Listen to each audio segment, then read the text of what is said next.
Today on the podcast, we're going to be talking to Dan Elias.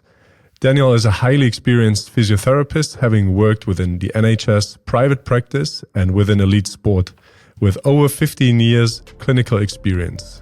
Dan works as a physiotherapist for the England athletics team, both nationally and internationally, from under 13 to under 20 age groups, assessing and treating young athletes, as well as communicating with parents and coaches on ongoing management.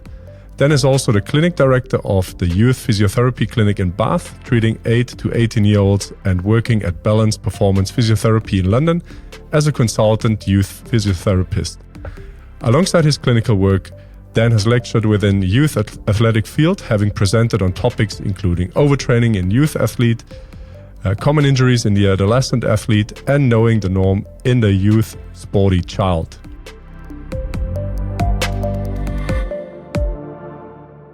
Hi Dan, welcome to the pod. Hi guys, thanks so much for taking the time. Really excited to be able to chat about a big passion of mine today. Yeah, likewise, great to have you Dan, and thanks for your time. Let's jump right in. Can you tell us a bit about your journey and what led you to specialize in youth physiotherapy?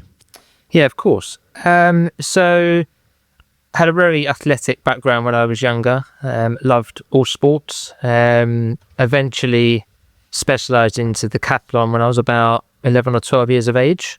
So although it's a specialised sport, it's almost a bit multi-sport, as there's multiple events within that field.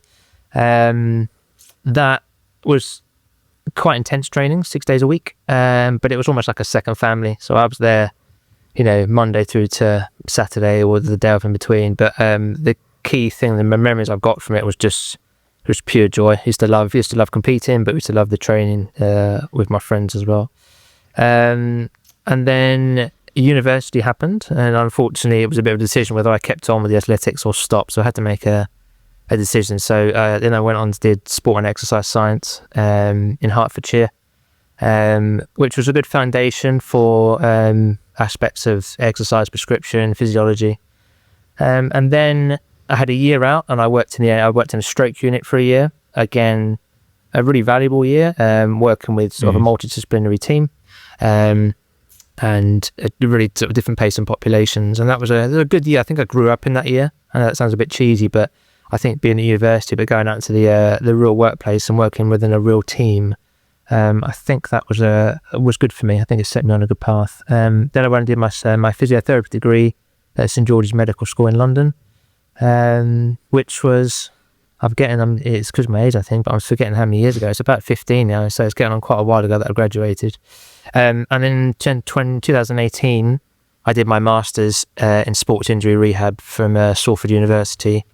So I've always, through the early years, more of an adult focus. And then the big push for me to then specialise in youth physiotherapy was more just in conversations with my older patients about what they did when they were younger, about how they used to love sport and then they stopped it, or they got loads of injuries and they had to stop it. And then I sort of got this in my head. I think I had this quote somewhere that it's much easier to build stronger children than fix broken adults.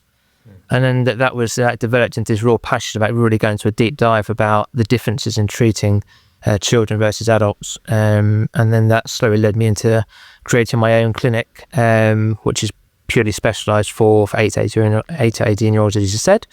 And it's grown from there, really, so quite exciting. But I want it to be, I treat the children in the now, but I've also got one eye on the future. How can I keep these children loving their sport that they're doing? How can I try and mitigate any injuries so they don't drop out from sport?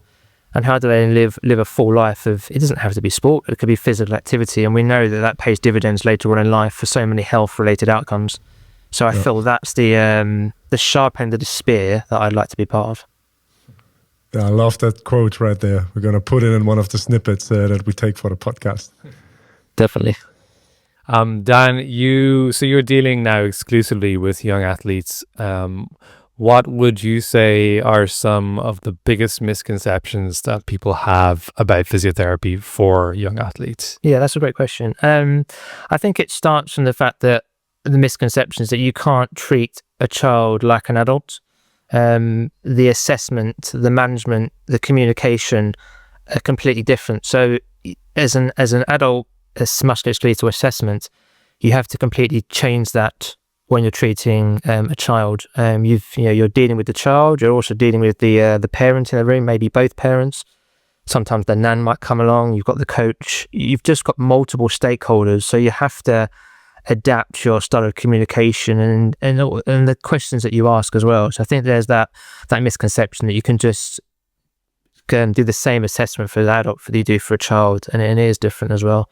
And children are developing physically, psychologically, socially, emotionally. So you've got all these things happen at different parts of their growth as well, and that also needs to be considered quite heavily. I think the other misconception is, and I suppose this is slightly similar to adults as well, but you don't have to be broken for a child to see a physiotherapist. There's, and most of the time I do see them when the children have an injury or there's a concern, but I'm really trying to grow that information space, be it going out and talking to local clubs, coaches, parents, about how we can mitigate injury and things that we can put in place for the children that stops them getting to that point where they do get injured in the first place. Because, my whole ethos is that children really shouldn't be getting the type of injuries that I'm seeing. There's definitely ways. You can't stop all injuries, and there's different types of injuries. You've got the chronic and the acutes. But there's lots of phenomenal research going on out there across multiple clubs of how we can manage these children much better. And what I try and do is all the information from the elites that how can you try and distill that down to your amateur levels, where when they're not quite reaching those peak elites when they're into an adulthood, they don't really have that support package. And that's what I'm trying to deliver with my clinic, that we have that type of information they can start learning from an early age to try and keep their bodies healthy as well. And the other big one is, I hope that all your listeners are aware of it now, but the weights aren't bad for children.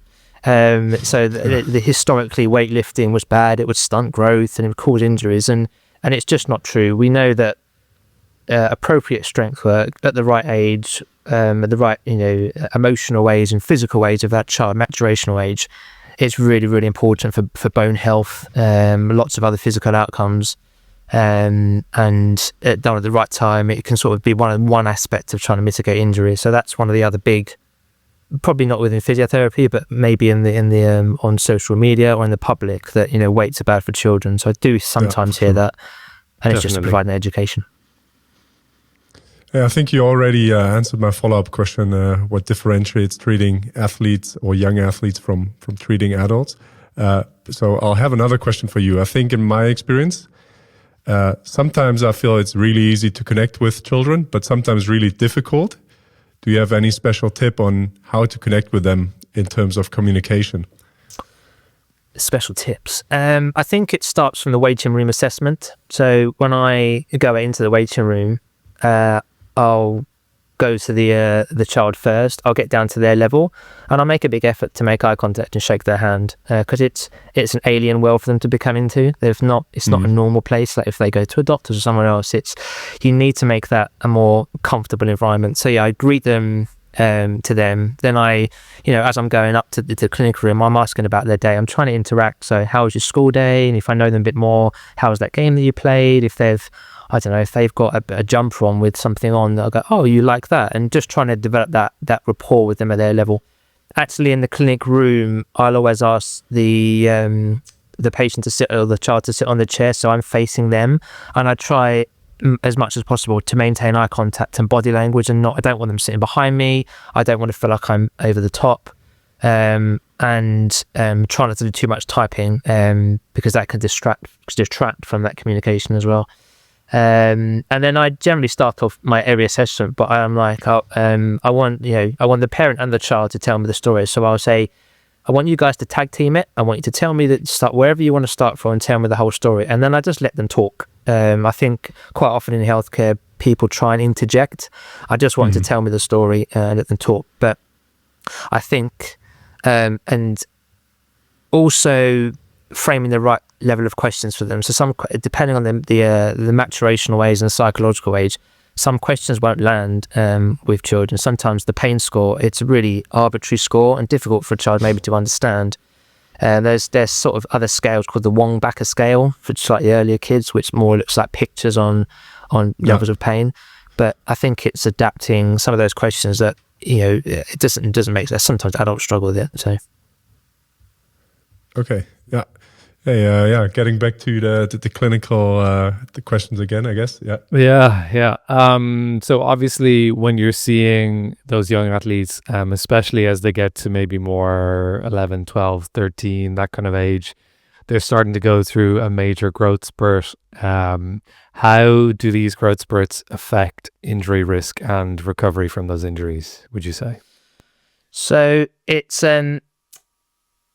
the peak height velocity phase is a tricky phase for children to go through, and I think we're so more aware of it now. There's lots of fantastic research being done, but where I like to start with it is bone health, really. So it's important to know the differences with children's bone versus adult bones, and just coming up to that peak height velocity phase. So your bone marrow when you're younger is more red than yellow, and it slowly turns into yellow marrow, where cartilage and bone is made, and that's at younger ages. That's still developing, so there's less yellow marrow, more red marrow, so the bones aren't going to be as strong at the younger ages. So that comes back to the level of loading that we're doing for that child athlete.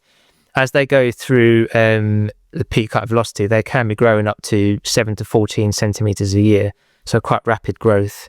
And during this time, the bones become, the growth plates, which are called the physes, which is where you get your longitudinal growth. They go through sort of a temporary, they're a bit more porous during that growth spurt. And the aspects of, there's something called chondrocytes, which predominate over the extracellular matrix. So it makes that bone slightly less formidable. And then you've got the aspects of just before the peak height velocity, you tend to have the term previously was about adolescent awkwardness, but I think what it means is they just temporarily lose some of their motor coordination. And then if you've got this alongside the growth and they're doing all their sport, and they're not working on more neuromuscular control, or they're doing significant more hours a week than their age or their biological age, this can then lead to those growth plate or the physis type injuries. So that for me is important to know about the bones and during that peak height velocity. You can tend to, there's ways of mitigating this, but so there's aspects where you can get injuries. So there's the child's growing, and you can measure growth, as in growth of height. The problem with this is it's already happened. So once they've grown 6 centimeters, but it's already happened. So it's difficult to try and get in a step in front of that as well. What you can do, and I'm happy to give it to your listeners all so you can share, but there's a fantastic researcher called Jay Salter, who has provided a formula type spreadsheet where you can measure the percentage of peak adult height, and also it measures their biological age. So this is really important. And the reason this is important is because we know that the peak height velocity tends to go around 90% of your peak adult height. So if you've got a child and you're measuring and they're coming out at 88 to 89% of their peak adult height, you know that not far around the corner, their peak height velocity is heading quite quickly. So you can start putting things in place and monitoring aspects about, you might be looking at their load per week. You might be looking at, are there any warning signs of some of this lack of motor coordination? They've lost a bit of their sprint speed, or they've changed the direction, or they're feeling a bit more fatigued in the mornings, and just some early warning signs they might be coming up to that peak height velocity. And then you can put things in place that can hopefully stop them getting these growth related type injuries. So leg length is another issue. There's a fantastic researcher called David Johnson who works at West Ham Academy, and saw his PhD, and one of the things was that the acceleration of leg length can be an injury risk. So I like to inform the parents so that what they can do is, to get this estimated leg length, is they subtract trunk height, sitting height from standing height, and you get an estimated leg length. And depending on where they are in their growth, I might get them to monitor this every 6 weeks or 3 months. And if they're nowhere near their growth spurt, it might be every 5 to 6 months. But there's a way of just trying to put it into trap when they go through that phase. And the actual growth spurt can last up to 2 to 3 years. So it's quite a long period of time. But yeah, there's some of the ways that you can start thinking about mitigating injury. And also during this time, what we've really got to consider with the young athlete is that the energy that's required during this growth phase accelerates as well. Their resting energy expenditure will also go up as well. So on top of the fact that they're doing all their sport, their body is, even at rest, it's actually growing. So that takes energy. So then you've got to look at the nutrition side of it as well. Are they adequately fueled to be able to do their sport as well? So we know that, you know, under fueling can have a whole realm of effects versus the male versus the female athlete as well. But that's another aspect of treating kids I think we neglect as well, that, you know, these growing bodies, it takes a lot of energy. And I like to discuss that with, you know, look at things with my rest periods and how many days a week I'm asking them to do their exercise and talking to the coaches. Having this information is really valuable to then be able to, because if you just try and tell a really talented young athlete, yeah, you're doing too much, you've got to stop, they probably won't listen to you, and there's no context to it as well. So giving them, informing them and informing the child to get them to understand I think is a really valuable way to try and mitigate injury. Time for our sponsor. Elevate your physiotherapy practice with the Physiotutors App, the ultimate resource for clinicians worldwide. Access over 1,000 articles, podcasts, and events, all tailored to your interests and updated daily. Join a community of over 100,000 professionals and engage with cutting-edge tools like our AI clinical assistant for instant, evidence-based answers, and build your own personalized library to organize and access your go-to resources effortlessly. Customize your learning journey with our personalized Discover feed, ensuring you stay at the forefront of physiotherapy. Ready to take your expertise to the next level? Download the Physiotutors app today and become the best clinician you can be. Right, lots of interesting stuff. And by the way, you've thrown out a couple of authors. Feel free to continue, because we'll put all of the links to the papers you mentioned in the podcast transcript for people to download. And the points that you mentioned, I guess that's a lot of stuff you get from your patient history. How would a typical assessment with a young athlete look like? Yeah, so I value the subjective incredibly highly. I think we all do with the adults, but I think even so with children. So it's quite detailed. I mean, a lot of it is similar to adults, but there's a lot of different stuff. So I want to obviously know, I want to know the why. So, and I asked this with adults as well, I want to get to the bottom of how this has come about. So I'm just like a bit of a detective. The mystery is in the history. I want to dig and not be superficial with it, because you miss a lot of the important information. So injury, so that how it's come about. I want to know sometimes the months leading up to an injury, what was going on in their life.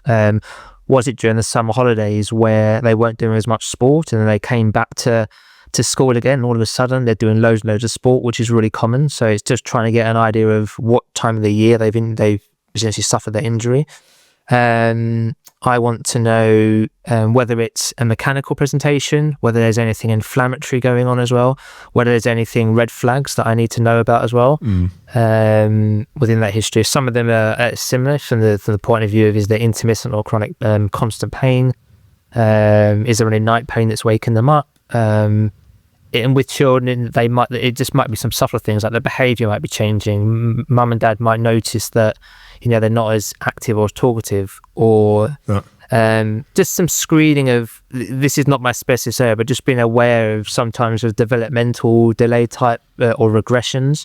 So for an example, maybe as the parent reports, and all of a sudden the child wants to be carried up the stairs more, or they're struggling to get off the floor, they're walking their hands up their thighs. It's a completely different assessment, but it's raising my antennae to think, okay, is this a musculoskeletal issue, or is there anything neurological, developmental, or is it rheumatological? So that's going to really differ. There's a really can let you guys know, so you can put the link. There's a nice, it's called Right Path, and it gives just quite a nice algorithm of how to break down if you need to refer and where that needs to go. And do they need to go to A&E? Have they got a suspected slipped upper femoral at the top of their thigh bone, like it was called a SUFI? Have they got a septic arthritis? That's straight to A&E. Is it a musculoskeletal orthopedic opinion that can be managed by physio, or it needs to be referred on? Is there anything pediatric? Are there any red flags? So, are you concerned by potential cancer? And obviously, then you've got the anything neurological as well. So I'm screened to make sure that my area is musculoskeletal, and I need to know that that's what it is. And my threshold for children is really low compared to adults. So if I've got any suspicions, I've got a team around me that I will either ask questions to, or I will already refer them very, very quickly. So yeah, get an idea that it is musculoskeletal. Then I want to go down into the things about how many hours of sport are they doing a week. So I get them to go, right, Monday to Sunday, hit me, go with it. How many hours? What do you do in the day? And that includes in school, that includes break time, that includes after school club stuff. Have they got, for school, have they got any club games as well? And then you break that right down. And then if it's a specific sport, if it's gymnastics, I want to know the specialisms within that sport as well. So really getting down to nitty gritty of how much load they're doing. That's really, really important, because I've had some cases of where I've had 10 or 11-year-olds doing 17 to 18 hours a week of the same sport, early sports specialization, and they're just starting to break down for loads of reasons, but I need to know that as well. I want to know whether they're taking vitamin D3, as we've spoken about before. With females, I want to know whether they've started their period or not, and I explain that to them by saying, it's really important, because the later that you start your period, that can impact on your bone health into adulthood as well. It can also impact on injury as well. So that's one of the important questions. And then I think I like to get the parents' opinion as well. And I ask, I suppose with the kids and the adults as well, I want to know why they're here to see me today. Especially the child, sometimes they say, I don't know, and that's okay. But you're surprised when you ask the question of, what are your expectations of seeing me today? What are you worried about? And sometimes I might go, I'm really worried about missing that game in 2 weeks' time. And then you've got a little bit of a hook where you've got in something that's really, really important to that child. You can then either alleviate their fears, or you can manage them appropriately from that point of view. No. All right. When it comes to screening, I think, Yeah, so we talked about a number of more serious issues that you screen for there, of course. But what are some of the most common injuries that you see in youth athletes, and how can we better prevent them? I think injuries tend to follow the path of how the skeleton grows via your age. So we grow distally to proximally. So pretty much the feet start to grow first, and then it's slow, so the growth plates slowly fuse as we go up towards the shoulders. And the injury pattern tends to follow that. So, for example, of something like a calcaneal apophysitis, which people have probably heard as severs, that's more common in sort of the 8 to 10-year-olds that I see. And it fits with that 80, 85, 84% of their peak adult height. Then we head up towards the knee, and some of the common things are the Osgood slatters. So the percentage, is potentially 90 to 92% of their peak adult height. Then we come up to the pelvis, and then lastly the spine. And so a lot of the times I tend to see apophyseal type issues, where because that area, that physis hasn't fused yet, and it's more cartilaginous. At that sort of age in children, this is an important point, I think, that it's the reverse to adults. So things like your ligaments and your tendons are stronger than your bones. So you've got quite a strong tendon pulling on a cartilaginous growth plate. It can just get really, really irritated, like a traction type injury. So I see that quite a lot as throughout the growth. You've got your heel, you've got your knee, then around you've got the hamstring origin, but that's slightly later.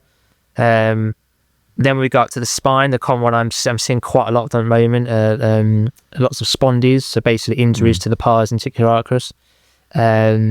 See it a lot in my cricketers, see it a lot in my gymnasts as well. Oh. If you get hold of these early, you can calm the bone down.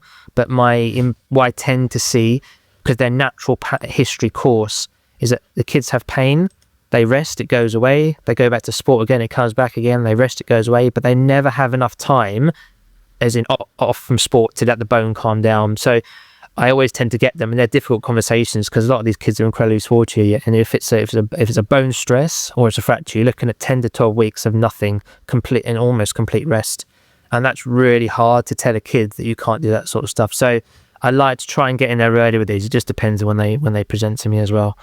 Yeah, I think that's answered the question.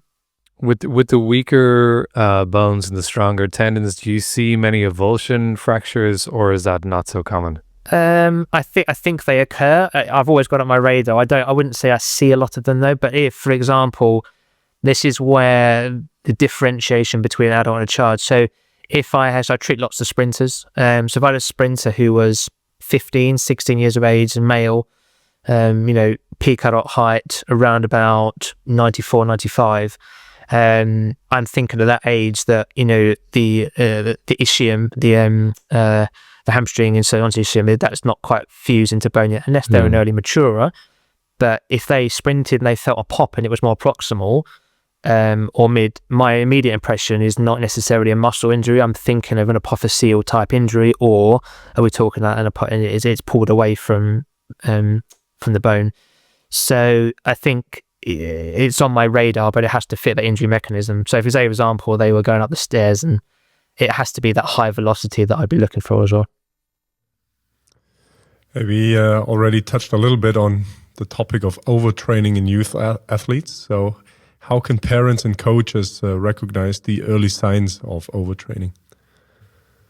And I love that question. I really love giving the lecture on overtraining because it's almost a bit of a misnomer, the term overtraining. So when I was formulating the presentation, I came across some research where they called it was an unexplained underperformance syndrome, which is an incredible mouthful. But the reason for that is because it's when kids get into that, it looks like they're overtraining or they appear to be overtraining. It's not just training volume.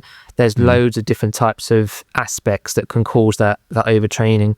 But some of the there's up to about 90 symptoms of signs of this type of presentation. So aspects of they might not be sleeping as well. They might be waking up in the mornings feeling incredibly tired. Their appetite might be reducing as well. So normally this child eats 3-4 meals a day, and all of a sudden they're not really that hungry as well. Really sore and heavy muscles. And that they really shouldn't be feeling like that the day after they've done exercise, especially in a child. It's just a sign that they're just doing way too much.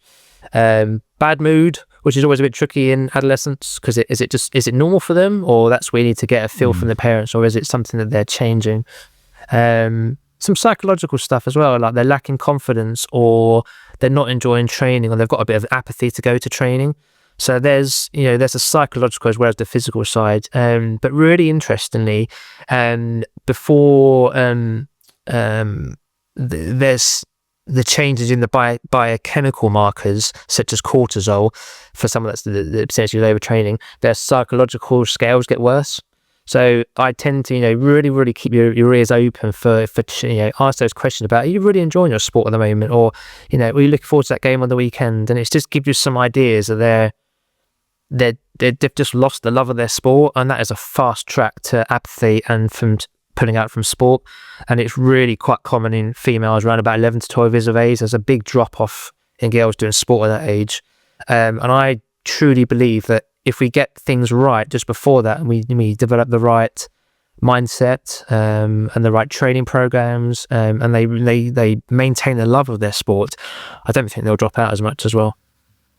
It's quite subjective, right? It's do you have like questionnaires that you can use to score people and see if they maybe fall into the category of overtraining, or is it really a subjective assessment?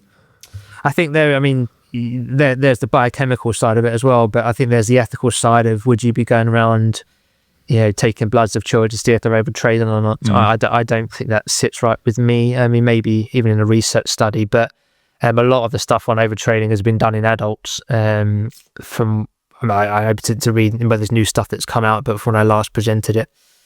But I think you could pick up quite a lot from the psychology and just how they're presenting. There are scores out there. There's the POM score, which is a psychological score. But I think 100% sure on specific ones for children as well, to make sure we're getting the right aspects covered from why we're asking that questionnaire as well. But I think what I'm aiming to do is, I tend to get through this quite a lot in my assessments, but I'm thinking in the future that let something like we just said, like a questionnaire where you can get them to maybe tick box that sort of stuff. The problem with questionnaires is that sometimes if the child's smart enough, sometimes, and they're of a certain age, they might not answer truthfully to that. And if they really don't want to be pulled out from their sport, they might not give an accurate answer. And again, there need to be questions that the child can understand for their maturational age as well. So it could have value, but I think a lot of it is quite subjective. But they're fairly overt symptoms that a child shouldn't be presenting with. Yeah. I think just a quick follow-up question, because I feel like we could fill a whole episode on overtraining in a whole separate podcast. So what's the consequence if you figure out someone is overtraining? Is it just reducing or taking a leave from the sports that they do? Is it just that simple? I wish it was. I really wish it was. I think it's about reverse engineering it. So they go, looking at where are they at the moment and how have they got there, really. And that comes back to the why question. And then it's just casting the net really wide and then picking up things and then funneling it down to specifics. So for me, how much are they sleeping? It's not just hours, it's quality. Are they sleeping 9 hours, but they're waking lots of the night? That's poor sleep quality. Are they trying to catch up on their sleep on the weekends? And that's sleep debt, and that's detrimental as well, especially for those young athletes that I find that sometimes they're at boarding school, so they get up incredibly early to get the bus to school. They sometimes do sport before school, they do sport after school, and they sport late and their sleep suffers. So sleep's important. Then I come back to, are they adequately fueled? Have they got low energy availability? And this is where it comes back to, it's not necessarily just the training or the loading, there's other aspects. So are they adequately fueled? I tend to ask, how many meals do you have a day? Do you eat breakfast? I tend to ask, with modern times, are you more plant-based? Do you eat meat? To get a really broad idea of their diet as well. I also then ask about if they're multi-sport or specialist. And how many rest days do they have in the week? So with true rest days, where they either do nothing, or they go and do some free play, or they might go and throw a frisbee, or they might do something else that's not their main sport. And then you start to really peel back on how have they got to that point in the first place, because then you can give the family and you can give the child context, because just by pulling someone from something and then putting them back in, you're just going to make the same mistake. It's the definition of insanity, of just doing the same thing over and over again. So at its worst situation, I might ask them to fully rest, but that has to be quite severe. I'm always looking for ways to keep them moving, but it protects their body still as well. Yeah, great, thank you. I mean, are there specific sports that immediately raise your suspicion for overuse injury, or is it not sort of biased to any particular sports? I think you have some of the sports where the kids are slightly early maturing. So it's quite common in gymnastics. So they're put under quite high loads and hours from a very early age, because they're competing at a high level from an early age. The problem with that is that it's an immature skeleton and it can't take those type of loads. So that can be quite complicated managed. I do see quite a lot of cricketers as well, so that's quite a high volume sport, lots of the same repetitive action with the bowling, and there's lots of nuance into going into how they get into that position. But cricket's another one. And then I'm seeing lots of football injuries. The academies around the UK have got some phenomenal practitioners who are doing some amazing things about trying to reduce these injuries. The guy I said before, David Johnson, also Sean Cumming, and but it's about how we could distill that down to the amateur and level as well, because a lot of these behaviours and patterns start from an early age. And I think I just want to bring in here as well that I think sometimes this comes from the belief systems of, be it not always coaches, but sometimes the parents, that you have to be an elite junior to be an elite senior. And a significant amount of sports, that's not the case. Very few elite juniors go on to make elite seniors. You've got your Serena Williams and you've got your Tiger Woods. But most of the time, senior athletes, they were slightly late developers in performance. So I always try and tell that, especially if they're doing every hour underneath the sun, I'm like, time is on your side. Sometimes I'm getting quite a lot of ACL injuries at the moment, and they've got a year of rehab, and I'm like, don't worry, time is on your side. It's your friend, not your foe. You don't need to be the best you can be at the age of 15. We know that at the Olympics, that a lot of the gold medalists were well into their 20s. So I try and instill that it's how you develop your movements. It's how you develop your psychology. How do you get good nutrition practices? How do you learn all this sort of stuff early, and then you start to you get into the real nitty gritty of the elite level training when you've come out of that late adolescent phase as well. And we know that strength training can play quite a role in injury prevention for adults. Is this the same for young athletes? And maybe if it's different, how is it different? So the answer is yes, it's incredibly important. So you lay down about 50% of your bone content in those adolescent years. And we know that strength training is good for increasing bone strength as well.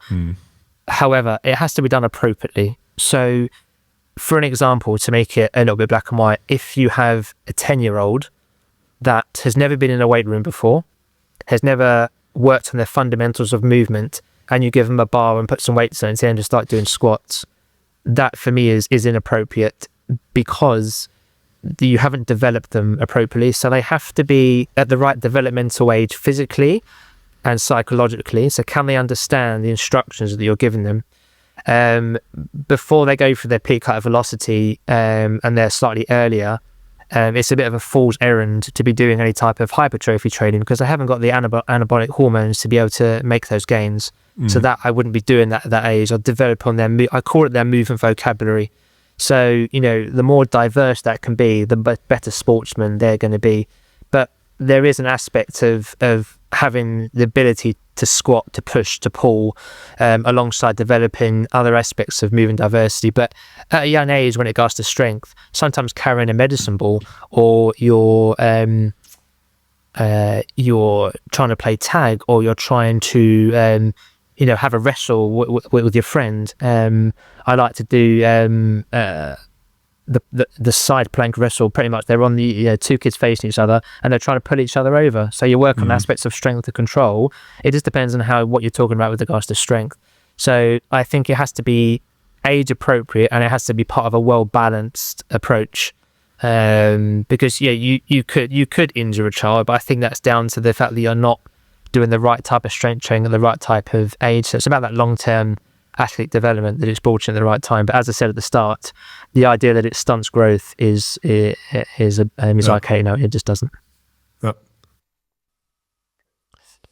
Dan, we've seen in your some of your online literature that you believe that rehabilitation should be fun for the youth athletes. How do you design rehab plans that engage and they feel are fun and that they'll stick with? So the first thing I do when I'm doing the rehab is I'll have an idea about what I need to do, but we've got at Bath, but also in my London clinic, at Balance Performance London, we've got a huge gym with loads of equipment. I take them into the gym and I watch them for a little bit, and I watch what they go towards and what they're interested in, and then I might base it on the back of that. But in essence, I'm a big fan of sort of animal flow type exercises. So you've got your bear crawls, your bear holds, your crab toe touches. I like to challenge them. I like any sort of big Swiss balls that challenges their trunk. If the age appropriate, chase and evade games, trying to get their parents involved, trying to get their siblings involved. And you can tell when they enjoy something because their face lights up. A child finds it incredibly sometimes you need to do some of the boring stuff with them. I'm not saying that, sometimes you need to do squats and you need to do push and pull, and you might do some single leg RDLs, but it has to be at the right age for them as well. I've had some elbow injuries and some really young children, 8-9 years of age, and they've had surgery, and it's a case of just trying to get them moving again. I'm not going to sit there and just worry about mobilizing their arm or get them to bend their arm. I'm going to get at the right age, or the right time. I might get them to throw a ball or catch a ball, or I might get them to get a tennis racket and bounce a ball and turn their wrist over, or bounce a ball and have a bit of a bounceable race forwards and backwards. Another example I like to do is about reacting to something. So maybe the late end stage of rehab where, two people lie on the floor, they've got their eyes closed. I stand in between them, I bounce the ball really hard on the floor. I want them to then, and I say go, and they have to try and get to that ball before it bounces twice. So I'm just trying to think of making things fun. And I think we could do this more with adults, to be honest, as well. Sometimes we just, the monotony of what we give people is hard. So I think less is more with children as well. If you're gonna give them 10 exercises to do for 4 days a week, you're dreaming, because it's just, they're not going to do it and they haven't got the time. So things that fit easily into their day, whether they do it before and after sport. But I'm a big fan of getting other people involved. I'm not a big fan of doing things in social isolation. Kids want to be with other kids. They want to be with maybe their friends. And you'll get a much better buy-in, especially as they go past 11 and 12, when peer influence is quite important. So some kids want to go to the gym with their friends. Brilliant. My strength and conditioning coach will take them into the gym or teach them how to lift in a safe way at a safe age. But it's, it's the same with adults as well, in a way. You've got to find their why, what they love to do, and don't try and force what you think's right on them. Time for our sponsor. Want to stay ahead in physiotherapy? Whether you're looking to master ACL rehab, optimize tendinopathy treatment, or refine your approach to spinal assessment, Physiotutors has you covered with expert-led online courses. Our courses bridge the gap between research and practice, giving you evidence-based strategies you can apply immediately. Learn from world-class instructors at your own pace, anytime, anywhere. Thousands of physios worldwide trust Physiotutors to sharpen their skills and elevate their clinical outcomes. Join them today. Visit physiotutors.com/courses and take your expertise to the next level. Okay, great stuff. Hey, and we touched on, I think, a couple of dimensions such as sleep, nutrition, and I think my opinion, one of the goals that we have with patients in general is also to change their habits for the better, to develop healthy habits. What would you say is your strategy, or how do you help young athletes to develop long-term habits to stay injury-free throughout their young careers and also in the future? It's a really good question. It's just starts with the right level of communication and education as well, and just drip feeding stuff. You need to consider the psychological maturation of that child, and you can tell very quickly when you're talking to a child. I like them to feed back to me as well. I'm very open. I'm like, can you tell me what I just said? Does it make sense? And I also ask them to challenge me. I say a lot of the time, I want them to be confident. They need to be confident to know their bodies. They also need to be confident to know to go and talk to the coach to say, I'm just not quite feeling right today. Is it okay if I, don't put so much intensity in, or I have a rest today as well? So they develop that inner confidence. But knowledge and understanding is incredibly important. So, understanding how they're feeling, or that they've done too much this week, and they can feel that they're getting tired in the mornings. They need to have a control and a real input in the process of their rehabilitation. The quote that comes to mind as well, I think was there's a guy over in this country who was a CEO of a company called Timpsons, which this is really random tangent, but to do with fixing shoes and keys and things. But one of his mottos for his employees is if you try and control people, they rebel. But if you give them control and an input, they tend to conform to the situation. So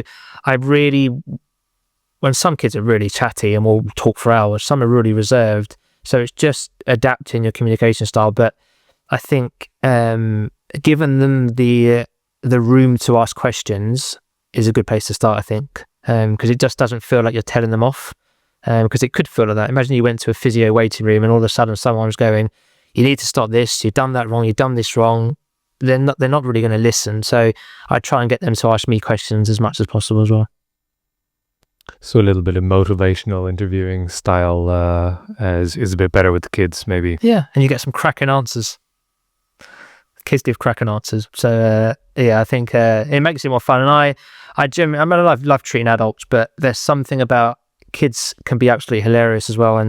And sometimes they've got a very mature head on a young body. You're talking to them, having a good old conversation. So that's where you need to warp your communication a little bit, because sometimes they can take in a lot more than you think. Even at a younger age, they might be slightly mature psychologically as well.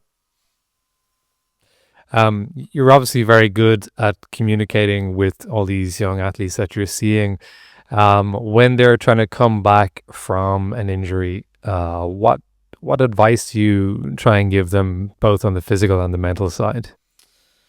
So the mental side, I've got a sports psychologist I work with. So again, I tend to try and pick up some of the flags and refer on if I think it's appropriate. But it's a game of questions again for me. So it's about, are you excited to be going back?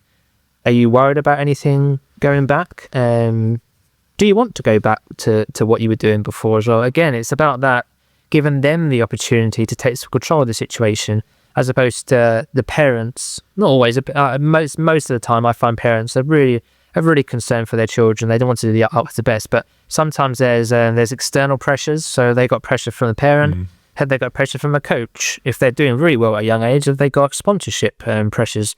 I find a lot of the sports scholars have a lot of external pressures from the school, because they're there because they're really good to a degree, because they're good at sport. They're in every team. They're the first pick on the team sheet. So when they're out, there's lots of pressure from different coaches and people to come back early. So you start to pick up, how they're feeling from that point of view, and that you've also got to consider at that age that they're different to adults. So they're very much governed by their emotional system and versus their cognitive system, and that cognition comes in a little bit later. So things like how they react to an injury might be more emotional. They're not so good at picking up the sort of the perceptions of other people as well. So again, you just need to not take that at face value and delve a little bit deeper. So that's some of the questions I would ask. And then I would try and refer to my sports psychologist. If they've had a big injury where they've had high trauma at an early age, sometimes they might not have the words, or they might not feel confident to talk maybe to me about it or to their parents, but that might be sort of, because that's slightly outside of my field. So a sports psychologist might be really valuable, because if they carry that thought with them, it's almost like the film Inception. It just grows. If you don't ask the right questions and you don't get the right information from them, that little seed that plants can grow into something where it might end up that they stop doing their sport. So my sports psychologist, she's wonderful. So I'm trying to, always thinking of that with my children as well. From a physical point of view, they need to be, how I look at this with adults as well, but are they a plug that fits the socket of their activity? So can they do everything that's demanded of them for that sport? And it will vary on the sport. Can they? I try and go from very controlled form of rehab to then complete chaos or controlled chaos, because that's what sport is. So and that's where the fun stuff is as well with the kids as well. Looking at getting the hockey stick out, getting the balls out, getting them to to change direction, getting them to play tag. There's lots of stuff that you can do, but it's trying to get them to see their face light up to start with, that they're back to doing their sport, but also getting to see that they can do physically what they need to be able to do as well. And kids are really, really adaptable. I work closely with my orthopedic colleagues, both in Bath and London, and sometimes you need to take things a bit slow, but sometimes they turn around really, really quickly as well.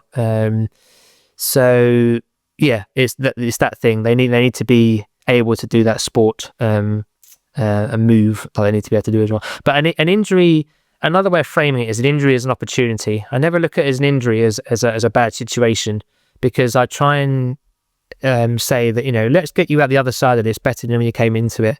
Sometimes they come to me and I can give them all this information. If they hadn't injured themselves, they might have not then got this information. It might have been too late. But if they don't injure themselves really bad, I can give them the stuff about nutrition, about getting on the vitamin D3, about the importance of sleep, about, chucking in a couple of days a week of some fun movements with their brothers and sisters. So it's always an opportunity that I see. It's not always a negative situation. Yeah, it's funny that you say that. I feel like in my own experience, like the injuries that I had, looking back now, they were all great opportunities to learn a lot about my body. They pushed me towards picking up weight training. So looking back, they were always good things that actually happened. Although at the time it was a bad injury or bad situation. But it's the Carol Dweck growth mindset approach. If you go into it with a fixed mindset that my life's over, I can't do my sport ever again. Whereas if you put the growth hat on, and I try, if they're appropriate, I try and get parents to read the Carol Dweck's work. It's fantastic, and you can really apply it to kids as well. So yeah. Hey, we're slowly coming towards the end of the podcast, so I think we have like 1 or 2 questions left. And one is, what would you say is the biggest mistake parents or coaches make when it comes to youth athletic development? I don't think anyone's intentionally making mistakes. I think there are certain practitioners out there that are pushing children way too hard. Now, whether that's they don't believe the research or they're a little bit old school, but most of the time I find parents and coaches really very receptive to information about how they can keep that child injury free and enjoying their sport. Social media is not the best place, I don't think, for parents. You go onto Google and there's so many incorrect bits of information out there, and it's too much information. So I try and get parents to stay well away from social media. So if you've got any questions, ask me about it. But yeah, I think the biggest mistake that I would probably say is that I think that there's too many hours doing a single sport across all the months of the year. So if they're 12 or 13 and they're doing 12 months a year of sport, that's too much.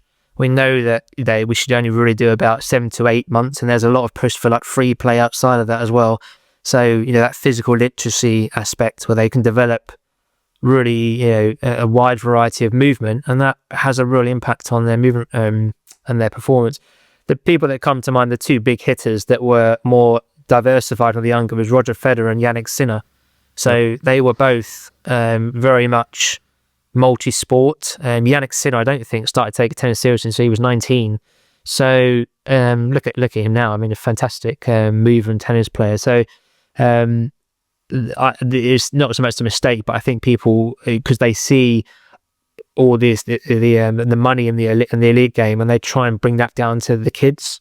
You can't treat a kid like an elite adult. It just can't do it. So that for me is just breathe, take some time, and if they're enjoying things and they're talented, they'll reach their potential. They just need time. Yeah, I'm so happy that you touched on early sports specialization, because I was going to bring it up anyways. So great that you mentioned it, and I think there are many more examples. For example, Sebastian Schweinsteiger, like German national soccer, same story. He was number 1 skier in Germany in the youth. So I think there's many more examples. So yeah. And it can be a little bit. It's not so binary. I think you can. There are downsides to early sport specialization, but as opposed to throwing the toys out the pram and going, "Oh, that's wrong," what can you do with that athlete that is doing that? Because you can't just tell them to stop doing it, but you need to inform on, okay, well, how do you manage this situation? I know when you're going to maybe go near your growth spurt, can I manage you during that time? And there are still ways of, there's some great history of some good gymnasts that have gone through and had great coaches, and they just backed their load off during their peak high velocity, and they didn't really get injured, and they had a long, illustrious career. So you will encounter early sports specialization. It's just about how you adapt to it. Yeah. Okay, great stuff. All right, I think we're coming towards the end of the podcast. Anything that we haven't touched on that you'd like to add or discuss? I don't think so. I think I've covered everything. I think there's the work on nutrition. I think that needs